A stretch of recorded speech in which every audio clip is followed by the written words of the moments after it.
8 जुलाई 2025 को कोर्ट्स के ऑर्डर पे पुलिस डीएचए फेज 5 कराची के एक फ्लैट को इवैक्यूएट करने पहुंचती है, जहां एक 32 साल खातून जिसका नाम हुमैरा असगर था, उसकी एलिजिडली 1 माह पुरानी लाश बरामद होती है। ये लाश इस कदर पुरानी थी कि अब डिकम्पोजिशन के मरहले में पहुंच चुकी थी। बॉडी को वहां से रिकवर किया गया और पोस्टमार्टम के लिए भेज दिया गया ताकि ये मालूम किया जा सके कि एक्चुअल कॉज ऑफ डेथ क्या था।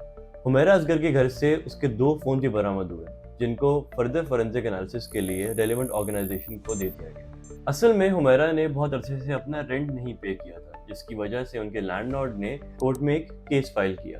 कोर्ट ने मल्टीपल नोटिस भेजे, कॉल्स की, मगर जब हुमैरा ने इन सब चीज़ों का रिस्पॉन्स नहीं दिया तो पुलिस को ऑर्डर किया गया कि वो जाएं और जाके घर को इवैक्यूएट करें।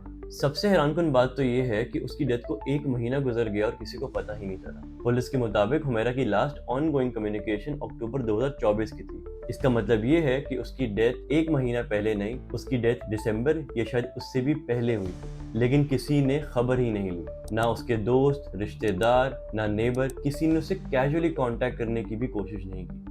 जब पुलिस ने घर वालों से राब्ता किया कि वो आए और अपनी बेटी की लाश ले जाएं ताकि वो तदफीन का अमल कर सकें, तो घर वालों ने साफ इनकार कर दिया। अब सुनने में तो ये एक फर्जी कहानी लगती है, मगर असल में ये हमारे माशरे की एक दर्दनाक हकीकत है।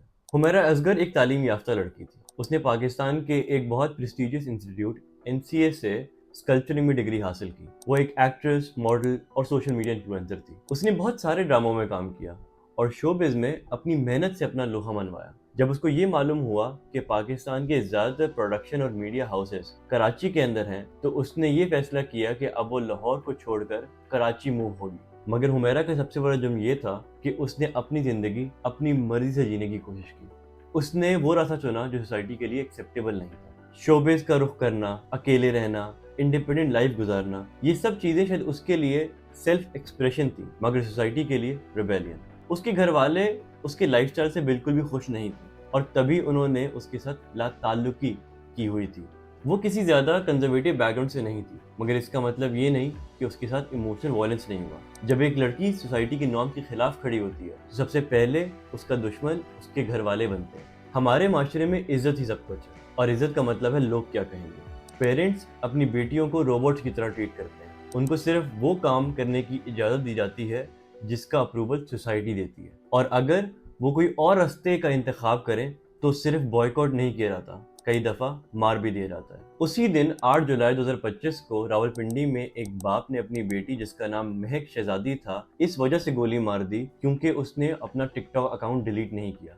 इसी तरह सना यूसुफ की डेथ की खबरें जब सोशल मीडिया पे आई तो कमेंट्स आप लोगों ने भी पढ़े होंगे। ये कमेंट्स सिर्फ लफ्ज़ नहीं, हमारी सोसाइटी की सोच है, और ये सोच हर उस लड़की को मारने पे तुली हुई है जो अपनी ज़िंदगी का इख्तियार अपने हाथ में रखने की कोशिश करती है। इस सोच को बदलने की ज़रूरत है।